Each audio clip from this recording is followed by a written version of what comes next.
Bismillah, Alhamdulillah, wa salatu wa salam Rasulillah. Firstly, Assalamu alaikum. Thank you for joining us on a very interesting topic. So, the Forbidden Prophecies. This is a book that we've recently published, and this is a very powerful, we believe, argument for the prophethood, the proof of prophethood of the claims that are made in the Quran and the Sunnah. We believe that the prophecies are very, very powerful. Now, before I get down to that, I want to speak about something, right? So, in the Western world, in the secular world, in the world where you believe in material and matter and everything is physical, psychics are actually doing really well. They're actually doing really well. So if you go down to New York, London, Tokyo, Shanghai, Brazil, whatever, you're going to come across these psychics. You're going to come across these people who are going to speak about, I can tell you the future, I can tell you who you're going to get, if you want to get married to somebody, do you want someone to like you? So there's this fascination with the unseen. There's this fascination with the unseen. And this fascination hasn't gone away, although religion to a large extent has died within the Western world. So this particular type of interest in what people just want to know about the future, this interest has not actually gone away. So from the ancient times, as you can see there, from the times of the ancient Mayans to the modern day occult movements that we have this fascination with the unseen, and this is timeless.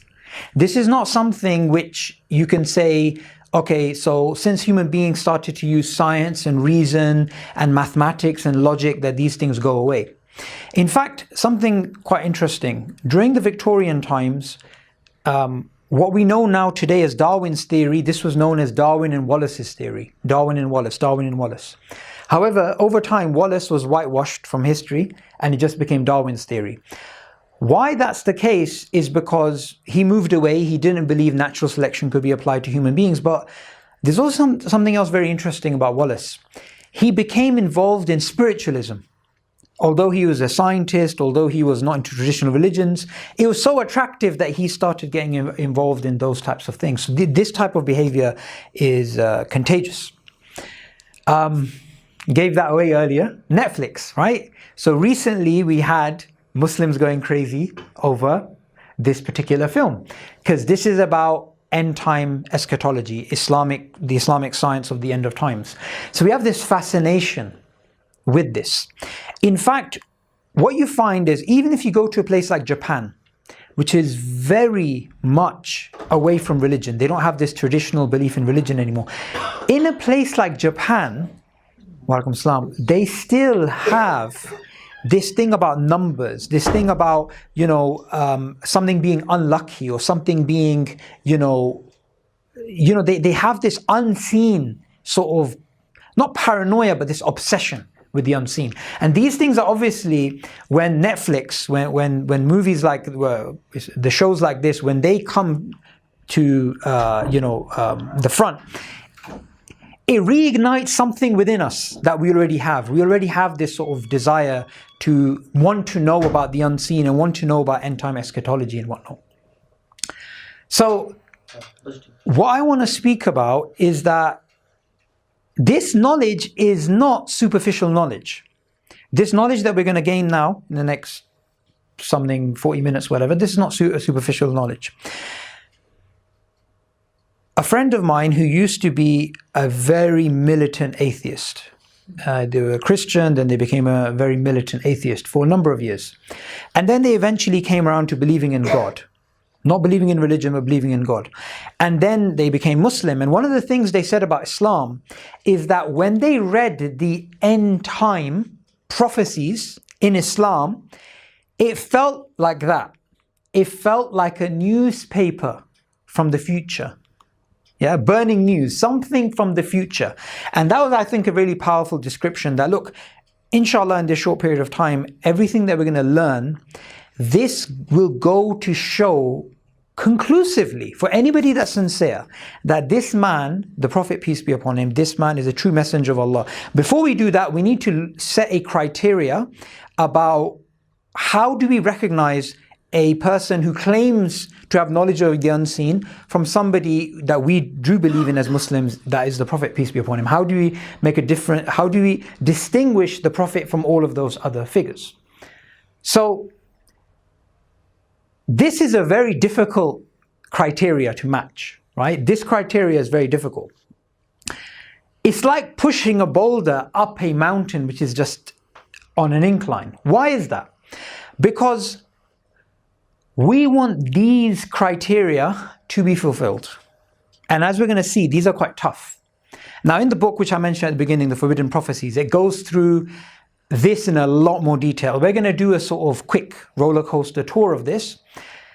But just look at these concepts. First, it has to be risky, right? So if I say to you guys, next year, you're going to get ill. It's not really risky, is it? Next year, you may or may not get married. What's wrong with that? Not only is that not risky, that's actually unfalsifiable. You can't actually test that. If I say this person may or may not get married, doesn't really make any sense. It has to be accurate. It has to be something concrete. So it can't be, and you get this when you read horoscopes. Of course, we don't read horoscopes as Muslims, but you know, next year, your financial situation will be such that you will be pleased, but not exactly pleased, but you may also have issues. Those sort of things are unfalsifiable. They're too vague. It also needs to be numerous. So if you happen to make, and as we're going to see later on, one of the claimants, he made lots of prophecies. If you make lots of endless prophecies, and one of them turns out to be true, that's not really evidence, because you could have been right by sheer coincidence. So it needs to be numerous, it needs to be accurate, it needs to be consistently shown to be true. It also needs to be in chronological order. So if I say, what's going to happen is event A, then event B. But if event B happens before A, then that's not really the prophecy being fulfilled. It needs to be in a chronological order. It needs to be preserved. So for example, here we have a man who made a prophecy and it came true. When did it come true? 100 years ago. When did the man live? 200 years ago. So we need to have that prophecy written at least 200 years ago, or else it could have been re-engineered. And lastly, this is very important, we need to look at the agenda, the character and the integrity of the person making the claim. Okay, anyone heard of Taoism? Anyone heard of Taoism? Not really. However, Taoists, they had their scripture going back roughly to the 5th century. They were a very evangelical religion. They had this book called the Divine Incantations. And they believed they were going to be aided by celestial ghost troops, which for the people that are going to uphold Taoistic teachings. Their du'at, you can call them, their evangelicals, they were supposed to convert the unenlightened. They were going to get protection, they were going to get supernatural protection for their priests and their temples. Here's the interesting point. The rejectors of Taoism, they were going to die of horrible diseases. This is one of their claims. And that Taoism was going to prevail. Taoism as a religion was going to prevail. So remember, this is the scripture from the 5th century. Now, let's look at what basically happened, right? So you had the Tang dynasty, in which the Taoist religion got state support, which you do get. You do get state supporting religions. In the Song dynasty, interesting name, you got state support. However, in the Yuan dynasty, hopefully I'm saying that right, you started to have some setbacks of Taoism. Their books were burnt and stuff. Then during the Qing dynasty, there was widespread rejection of Taoism, and there's rise of Confucianism. And later on in the early 20th century, you had the rise of Christianity in China. Christianity is going to be one of the largest populations of Christians in the world is going to be China in the next couple of decades, right? And then during, of course, the People's Republic of China, and later on the China that we have today, the official religion is what? Secularism. State atheism. State atheism. So Taoism clearly hasn't prevailed. Those ghost troops didn't come and strike down Mao and all the rest of the heathens and the infidels with diseases. Okay, now let's go to Vedic astrologers, Hindu astrologers. Now, sometimes, and we're here in Pakistan, whenever we think of Hindus, we think, oh, those people, they go to their astrologers. However, what's interesting about Hindu astrologers is not only Hindus who go there. Muslims also go to Hindu astrologers. Christians also go to Hindu astrologers. In fact, where I used to live in London, northwest London, Harlesden, our area was mostly an Afro-Caribbean type area. And some Portuguese, some Polish and others. In that area, of course, it's quite expensive to open up a shop. Recently, not too long ago, there was a Hindu astrologer who opened up his place, and then other people, non-Hindus, were basically going to him. So this is very, very popular stuff. Okay. Here's some interesting facts. Vedic astrology is officially recognized by the Indian government as a science, right? The University Grants Commission, I'm not sure if there's an equivalent in Pakistan, whatever name that is, they actually said this: there is an urgent need to rejuvenate the science of Vedic astrology in India, to allow this scientific knowledge to reach the society at large and provide opportunities to get this important science even exported to the world.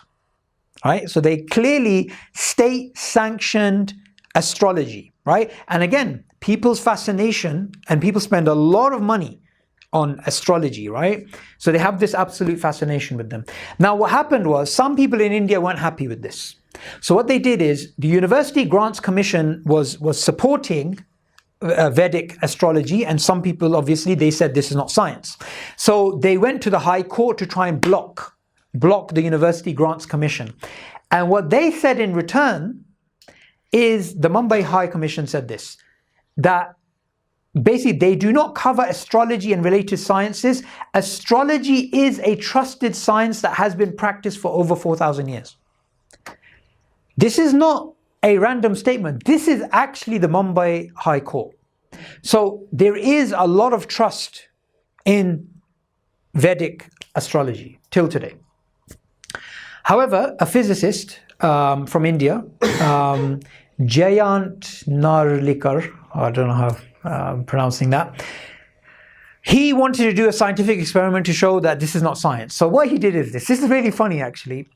200 children, 100 children who are intelligent, and 100 children which were intellectually disabled, right?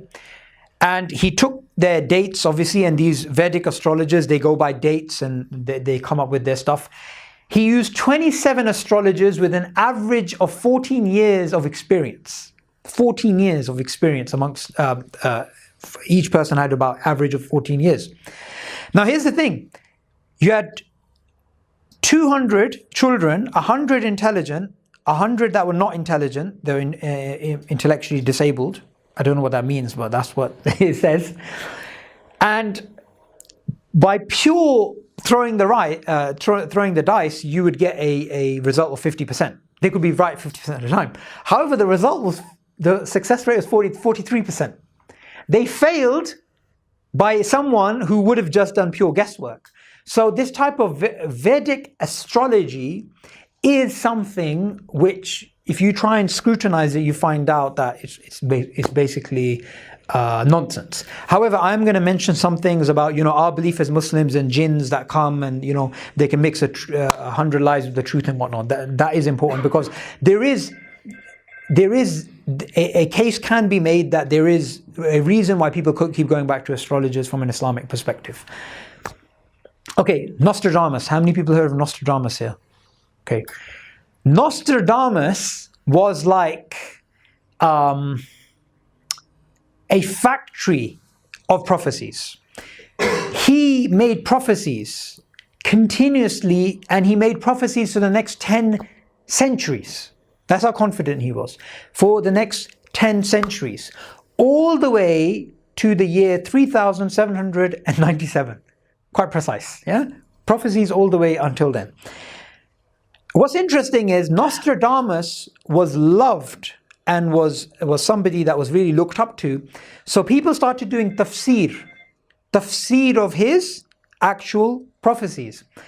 And his prophecies were so popular that since 1775, remember he's from the 16th century, right?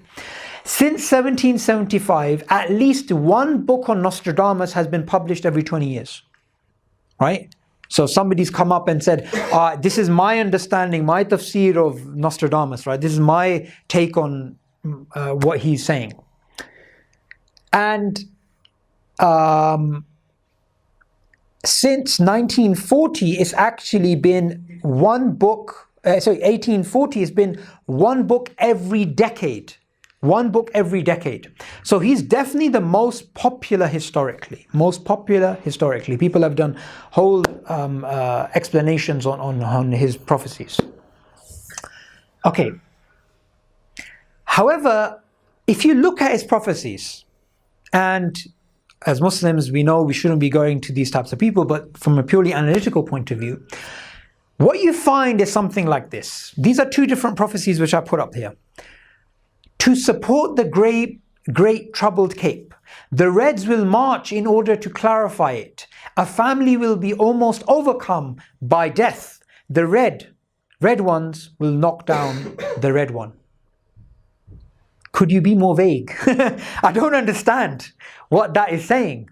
However, somebody with a bit of imagination can say red.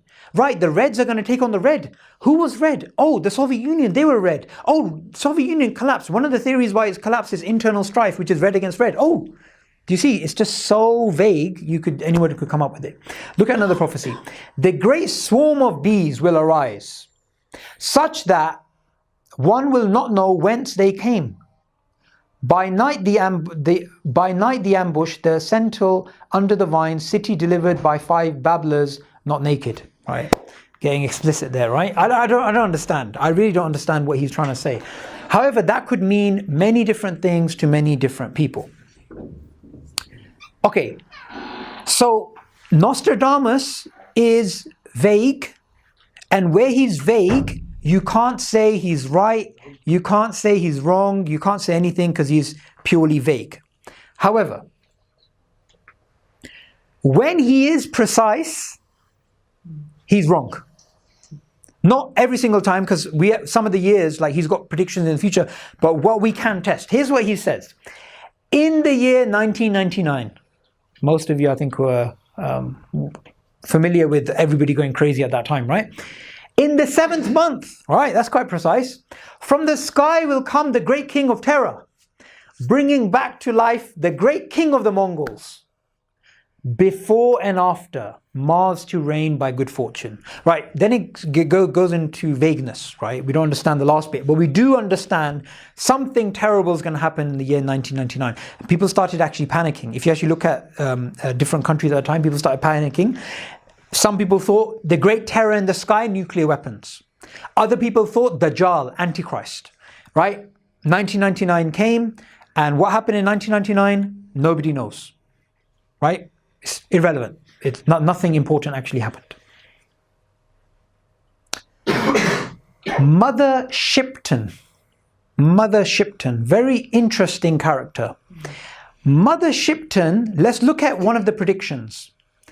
Cardinal Wolsey will see the town of York from a distance, but never actually set foot in it. The confirmation in 1530. Cardinal Wolsey, who was a real person, he did actually see the town of York, and before he could enter it, before he traveled there, he received a message from the king, and then he had to come back to London, and on the way he died. So this is a precise prediction which was confirmed. So what's going on here? Well, the issue was, this is a historical prediction which was confirmed historically. But the problem was this. The confirmation of what happened was 1530, and the earliest written record of Mother Shipton, who's known as the English Nostradamus, the earliest written record was 1641. So the prediction was, that's the earliest record we have is later. So it's not really a prediction because it's reverse engineered at best. Joseph Smith, anyone heard of Joseph Smith?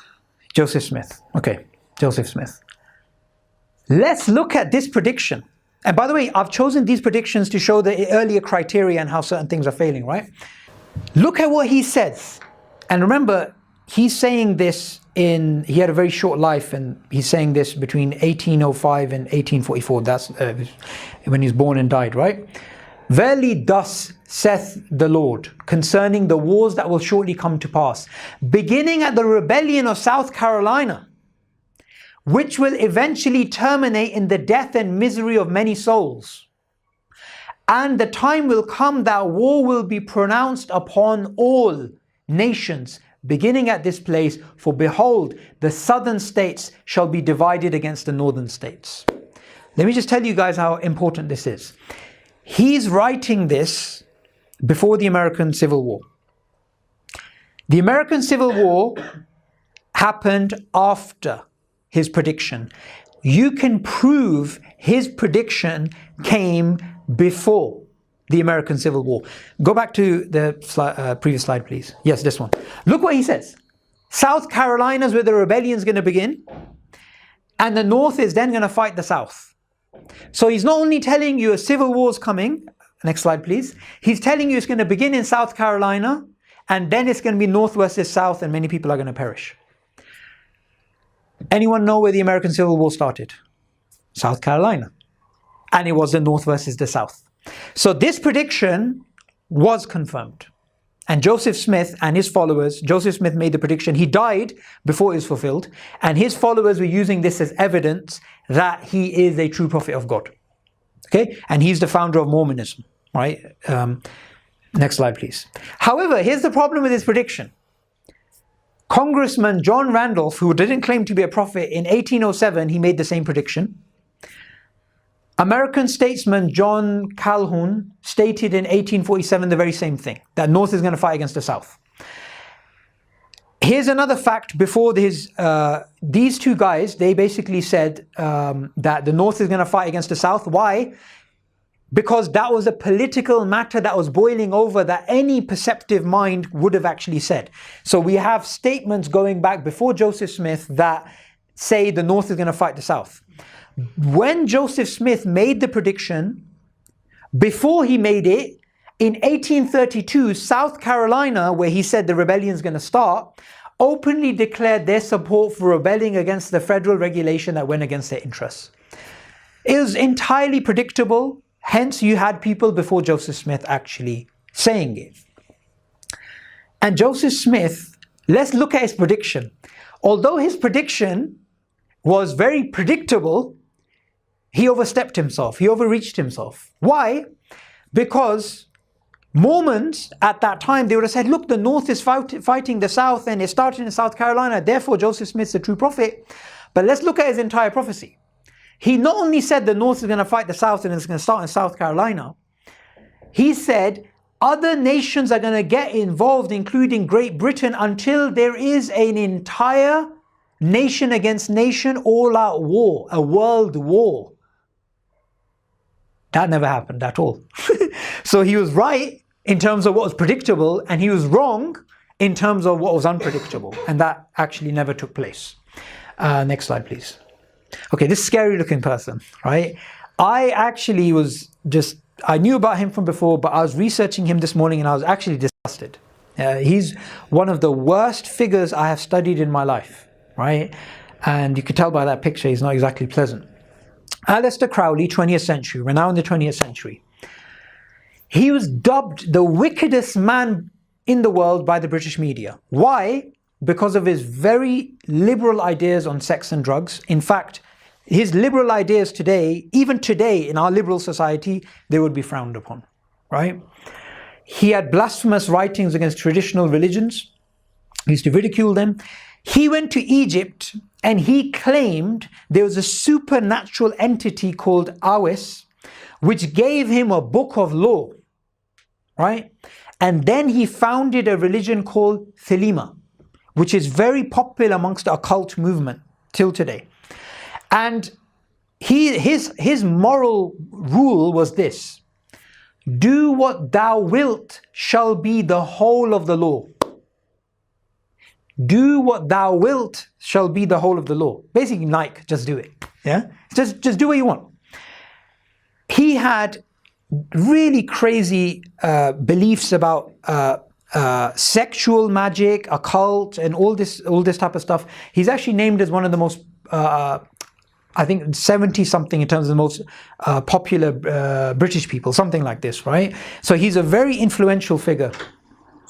Walaikum salam. So Aleister Crowley, what's very important about him is this. He made a lot of predictions, and he made obviously predictions that we can show today are completely false. That these predictions don't make any sense at all. However, something happened which made his followers super excited, right? And they were speaking about this. He makes this prophecy, and remember, he was at the beginning of the 20th century, and he bought this house in Scotland, and he made this prophecy. But your holy place shall be untouched through the centuries. He's speaking about himself.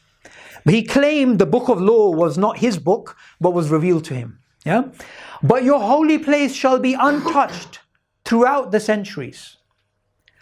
Though with fire and sword it will be burnt down and shattered, yet an invisible house there standeth, and shall stand until the fall of the great equinox, right?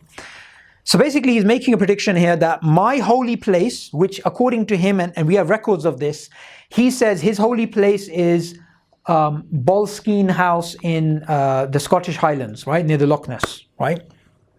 He says it's going to be burnt down, but then an invisible house is going to be there, and it's going to remain till some other event happens. In this is a BBC article. Very, very recently, the house basically burnt down. That house burnt down, and obviously the people, cultist type people, they were very influenced by this. However, there's a clear problem. Number one, this could be a self-fulfilling prophecy. Self-fulfilling prophecy. Very easy. It's very predictable. Two, what's the chances of a house catching fire, right? If you say something like, in the future, my house will survive for some maybe centuries, but then there'll be a fire. Well, come on, everybody has had, there's a fire in the street, there's this going on, there's that going on, especially at the time that he was alive, there was a lot more of this going on. So a complete prediction, something not really risky, something that you can reverse engineer, or you can not reverse engineer, you can actually self-fulfill. So not something that we can actually take as a prophecy. So when we look at the objective criteria, risky, accurate, concrete, unpredictable, numerous, chronological order, falsifiable, consistently right, preservation. Aleister Crowley fails on most accounts, but the account that he fails on, which we should highlight, is his character, his integrity, and his agenda, right? Because he was, as a person, a very sick character, right, in terms of his depraved ideas on drugs, on sex, and on other sorts of issues. So according to the objective criteria, from the time of the ancient Mayans to Aleister Crowley, you find this failure. You find this consistent failure to reach this objective standard. Now we start off on a quick sort of journey about the Prophet ﷺ, right? He claimed he was a true messenger of God. And what we find is, according to the criteria which I mentioned previously, if you go back one slide, he makes predictions which we can actually test in this way. In fact, what you will not really find is that not only are his predictions within this matrix, they actually surpass this matrix as well.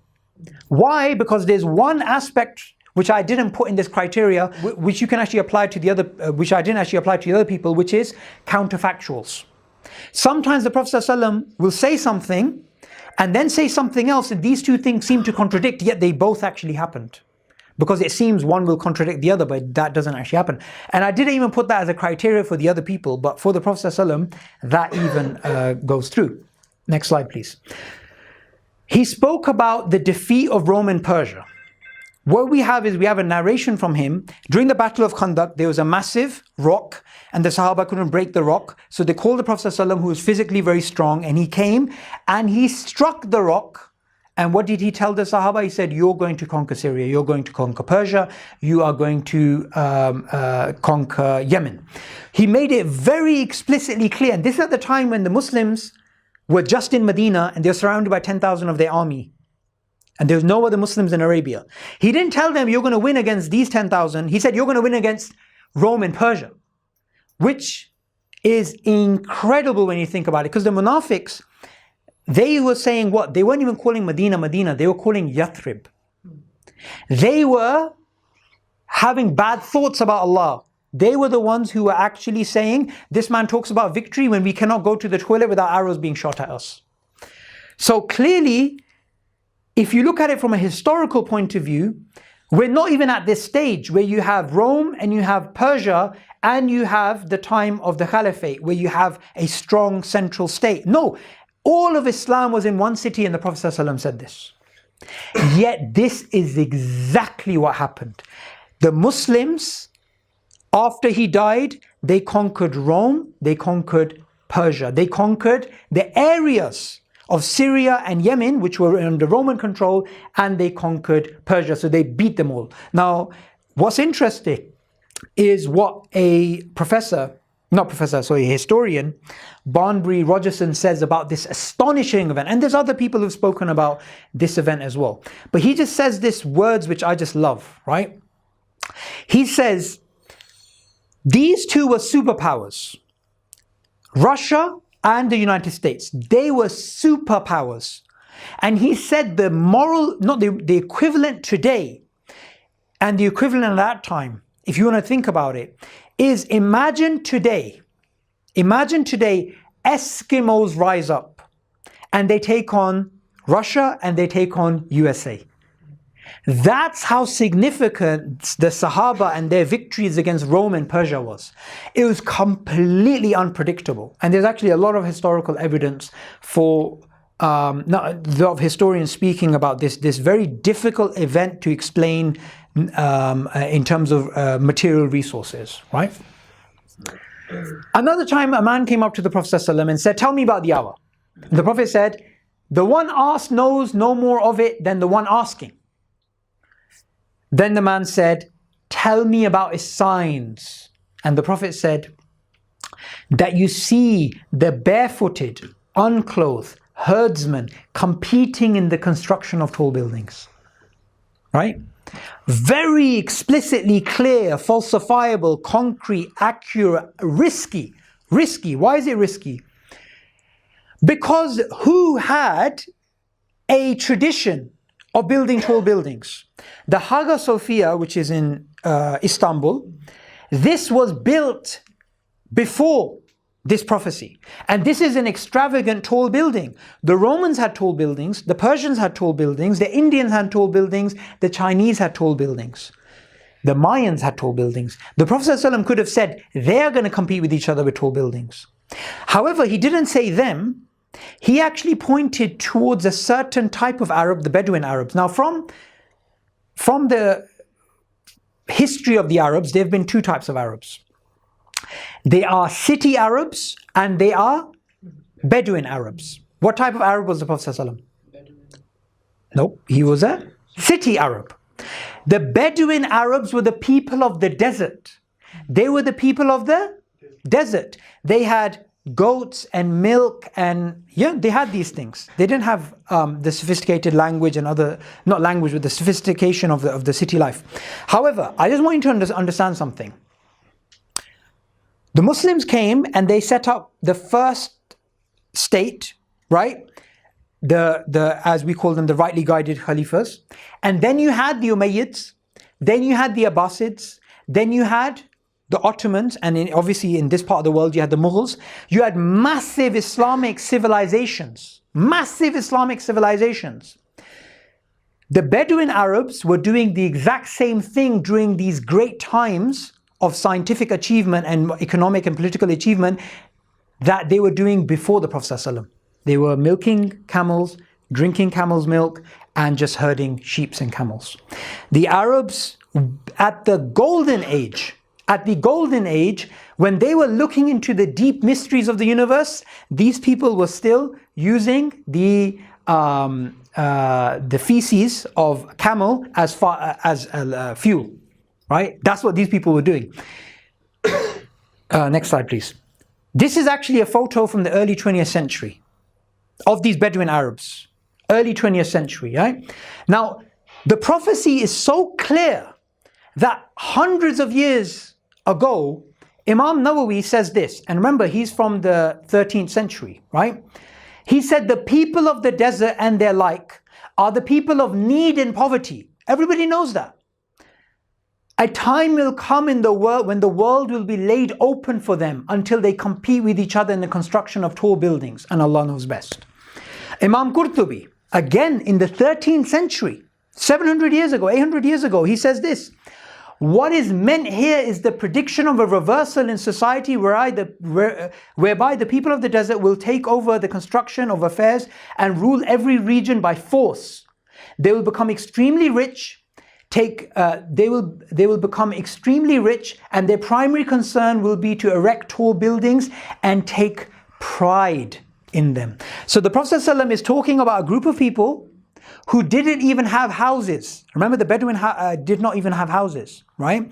And he's saying they are going to compete with each other with tall buildings. Now, what's interesting about this prophecy as well is the Prophet ﷺ, actually go back 2 slides, please. The Prophet ﷺ, and in the Quran, it's not good to have extravagant tall buildings. In fact, the Prophet's own mosque, when it became too big for the people worshipping there, the Sahaba wanted to build it, extend it, and the Prophet didn't want that.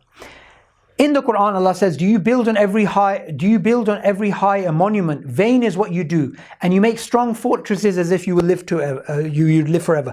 So if it was a prophecy which the Prophet ﷺ wanted to come true, he would have said it about the city Arabs, which were the Sahaba, and told them, and it would have been his sunnah to build tall buildings. But he never did that. He didn't tell people to do that. In fact, it was the opposite. Go back 2 slides. Okay, this is Sir Wilfrid Theiserger. I don't know how to pronounce his name. Sounds German. As recently as the 1940s, and he just passed away just 2003. That's why you see this picture, which is colored. He's writing about these people in the early 20th century. And he basically says this: as I listened through once again how precarious was the existence of the Bedou, their way of life naturally made them fatalists. So much was beyond their control. It was impossible for them to provide for a morrow when everything depended on a chance fall of rain, or when raiders, sickness, or any one of 100 chance events happened to make them destitute or end their lives. They did what they did, and no people were more self-reliant. But if things went wrong, they accepted it as their fate without bitterness and with dignity as the will of God. Now if you look up his works, he describes them, and they are exactly like the Prophet ﷺ described them during his lifetime, right? However, today the tallest buildings in the world, in terms of percentage-wise where they're built, is in the Middle East, is in the areas of the Bedouin Arabs. The tallest building in the world is where? Dubai. And what's it called? Burj Khalifa. Burj Khalifa. When Burj Khalifa was being built or completed or whatever, I think even before it was actually completed, the Kingdom Tower, a random family, a rival family in Saudi Arabia, they said, we want to build a taller building, which is going to be 1,000 meters. And this vain competing with each other is something that you find amongst them. What's interesting is that they discovered the black oil, the gold, which was something that made them go from overnight from camels to Cadillacs. Instantly. Now, who was ruling this area before the Bedouins that we have today? Who was ruling this area? Which one? Which area? The Middle East. Turks. When did the Turkish Empire, the Ottomans, collapse? And how long were they running for? The Ottomans. 600 years. Oil was discovered which made them super rich after the collapse of the Ottomans. If that oil was discovered when the Ottoman Empire was still there, do you think the Bedouin Arabs would have been building these tall buildings? Because they wouldn't have had the money. In fact, what we know from the Ottoman history is that they were great administrators and they wouldn't have built vain buildings like this. They actually, they had a complete different paradigm. Yeah, these people overnight, they went from being extremely poor to extremely rich, which is why you find them spending a huge amount of money, and for them money doesn't mean anything. You literally have people alive today who are billionaires whose ancestors, just going back 2 or 3 generations, had nothing but camels and milk and goat and dates. Right? And what you find is so many prophecies, so many beautiful prophecies where the Prophet ﷺ is telling us things direct, clear, falsifiable, accurate, to the T. Now, I can go on and on about prophecies, right? And, there's a lot better lectures than what you're going to find right now on this particular topic. Just wanted to mention one last one before we carry on. The Prophet ﷺ said, ahead of the hour, people will only greet those whom they know. Trade will become so widespread that a woman will help her husband in his trade. Ties of kingship will be severed. Can anyone help me read that? Ties of kingship will be severed. People will bear false witness and conceal true testimony, and the pen will prevail. Here the Prophet ﷺ talking about trade, severing of ties, the increase of literacy, right, with the pen prevailing. We could do a whole dars, a whole clear explanation of this hadith and just how it fits with the world today. But what I want to say next may sound a bit controversial to you. All of this is not enough. If I give you 50 prophecies which were confirmed, that's not enough. How many prophecies do we need to meet that criteria? Anyone have a guess? Is 50 enough? 50 prophecies which were confirmed and came true. Is 50 enough? What about 100? 1,000? What if I was to tell you, if there was 1,000,000 prophecies of the Prophet ﷺ where he said things which were risky, unpredictable, falsifiable, chronological order, and they were confirmed, what if I was to tell you 1,000,000 of them is not enough? Would you say I'm right or wrong? Wrong. You have show of hands, right or wrong? Raise your hand if you think I'm wrong. If 1,000,000 prophecies is not enough. Okay. If we think miracles, prophecies are enough, we should all follow Dajjal. Why? Because he's going to give you, in front of your very eyes, things that supposedly look dead come back to life. He's going to command the sky to rain and it's going to look like it's raining. He is going to do things which is going to confuse the hell out of you. Right? Isa alayhi salam, whatever he did with Allah's permission. Dajjal is going to claim he's doing it by himself. So why are we not going to follow Dajjal? Because he's doing miracles, and we also have the miracles of the Prophet, but he's doing miracles. What's the difference? The difference is the theology. What is his theology? Who's God? He's God. The theology of the Prophet ﷺ is that Allah is worthy of worship.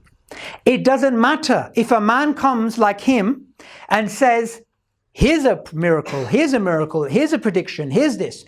If the fundamental theology is false, we don't care if it's 1,000,000 miracles. So we will believe in the Prophet ﷺ even if he didn't come with any prophecies because of his theology. But if he comes with prophecies, they only add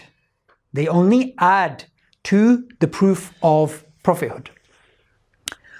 What's interesting in the world today is that the new atheist movement, this liberal, atheistic, humanistic movement which is sweeping the Western world, they are priming the world to accept, without them understanding what they're doing, the message of the person on the previous slide. Him. Why? Because what is their message? Firstly, rejection. Rejection of who? Rejection of God and religions. Two, what's their other message? Materialism. What's Dajjal's main thing? Who's going to be attracted to him? People who are affected by materialism.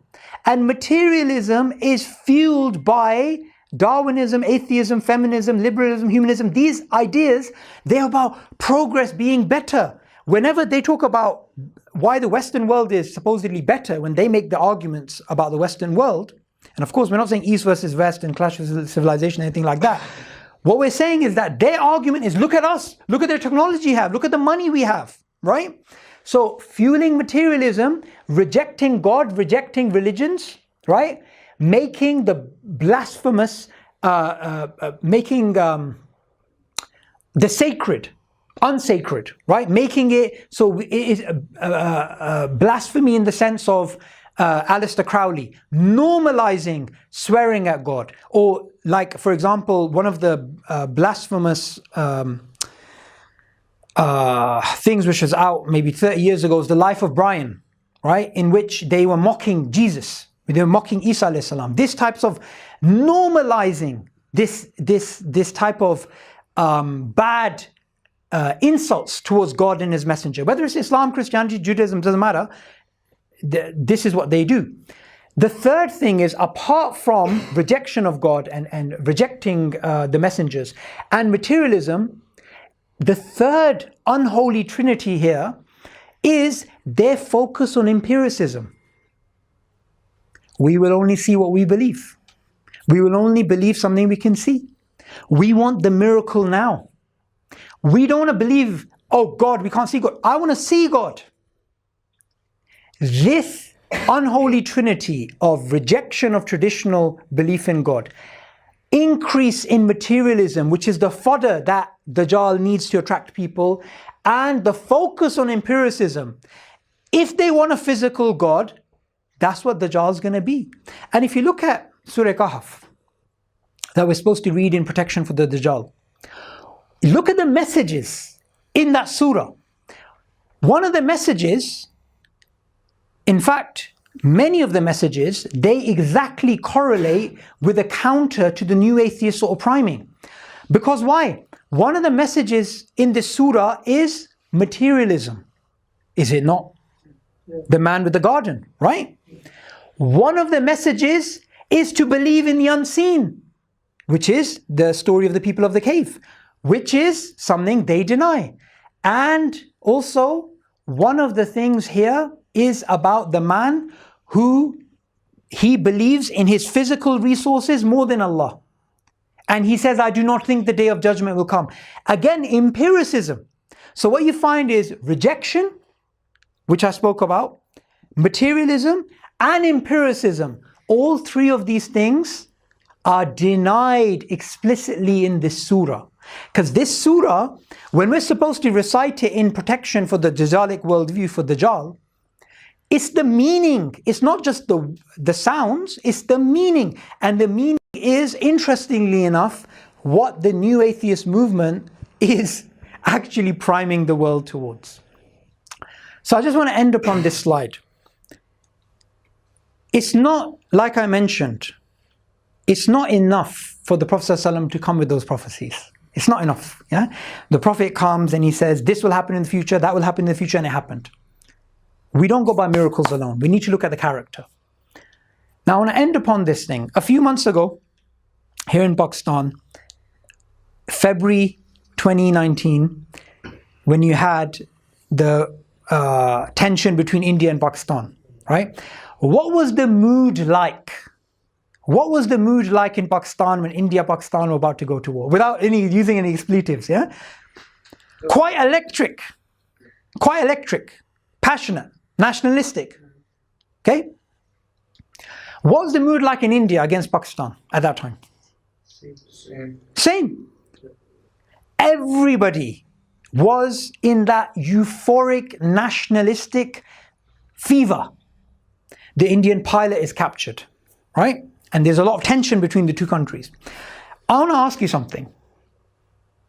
What if in New Delhi there was a march just after the Indian pilot was captured and the plane was shot down, and there was a march in which you had all these guys with the India flag, and you had somebody who went there in the protest and raised up the Pakistan flag, what would happen to him? Not meat, but the vegetarian. They make a samosa chaat out of you. You're finished. Okay, likewise, here in Pakistan, there's a protest going on in Islamabad, and all these nationalistic Pakistani people are there, and somebody goes there and raises up the India flag. What's going to happen? Keema, right? Finished. Done. Killed. Whatever. Human beings, we sociologically conform to our society. We do what other people do, right? You go to a different country, you slowly start acting like them, talking like them, dressing like them. Studies have shown human beings deny their own perceptions to fit with society. There's lots of social experiments to prove this. However, what's interesting is this. The Prophet ﷺ raised the flag of Tawheed in a land of shirk on his own, which is wallahi more difficult than raising the flag of India in Islamabad. Why? Because the Arab society was a society which economically, politically, socially, culturally relied upon shirk. They loved their ancestors and they loved their idols. And they came up to the Prophet and they said, we'll give you money, women, wealth, power, whatever you want to give up your message. What did he say? Okay, I'll give it up. What did he say? He refused. He refused and he maintained La ilaha illallah. Now, anybody who studies criminology, when a crime happens, the first thing people look for is not the murder weapon or witnesses. The first thing people look for is who would have wanted this, the motive. The motive is the key indicator. What's the motive of a man who is being given everything and he says, no, I will not take it. I will not take this. To a man which everything materialistically you can imagine, he is refusing it. And that man for us is a true messenger of Allah based upon his character, because he cannot be a liar. He hasn't got the psychology of that. He cannot be insane because of the product of the Quran and the Sunnah, which clearly cannot be the product of an insane mind. So he has to be speaking the truth. And for us, it is enough of enough knowledge of his character is proof of his prophethood. The prophecies which I spoke about, which are wonderful and great, that's, if you like, an additional argument. And what I'd like to end upon is this. Who in this ummah had the greatest iman? Who had the greatest iman amongst the Sahaba? Abu Bakr as-Siddiq. Why was Abu Bakr as-Siddiq, why was he called that name? What was special about him? He performed the Isra and Mi'raj. Yes. Anything the Prophet ﷺ came up with, he would accept totally. So when somebody came up to him and said, this is what your Prophet is claiming, that he went up to heaven and he came back and he went to Jerusalem in the same night, what did he say in return? If he said it, it's true. And his name we remember today as Abu Bakr as-Siddiq. Did he know about these prophecies? These were later. So his iman was not based upon that, and our iman neither needs to be based upon this. It's just a side argument. For us, it is enough of his life, his tawheed, his message, which is a message which resonates with the fitrah, which is enough to prove he is the messenger of God. And that's why we will follow the Prophet and not follow Dajjal. Everything good I've said is from Allah, every mistake is from myself. Jazakallah khair for listening.